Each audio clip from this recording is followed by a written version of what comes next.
And can you explain the kind of load you are managing as a physio at this level? What are the resource constraints and what kind of difficult decisions have to be made when players are carrying knocks when a fixture list is congested? So we have to look very carefully at the amount of minutes that they've played over a certain amount of a period, so that whether that's, you know, if there's a month that's been very heavy on Saturday, Tuesday games, then we have to monitor their minutes quite carefully to see, you know, who's at the top of that list, and the top 3 players that's on that list potentially may need, you know, looking after when it comes to training. If they're players that are very important to the manager, and where the manager needs them to play week in, week out, even if it's 2 game weeks, then it'll come down to making sure that they're looked after when it comes to training. Maybe it's a modified session in training, whether it's sending them to the cryotherapy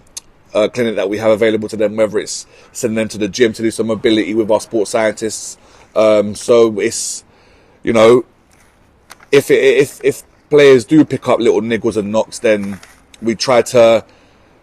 minimize obviously their symptoms and try to bring the pain levels right down to be able for them to be able to maybe get through training and be available for games. And those are the tough decisions that I have to deal with and have to make on a daily basis, whether a player is fit for training, whether a player is, you know, fit enough to play 90 minutes, or whether a player can play a game but might not be able to play the full 90. Having that sort of,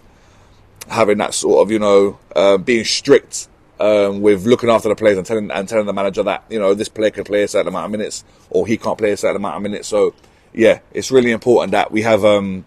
we're strict with looking at the data that the sports scientists obviously analyzes on a daily basis, and picking up different sort of signs that, you know, players might need a rest, might not need a rest. And if it does come down to players with a knock, with a niggle, then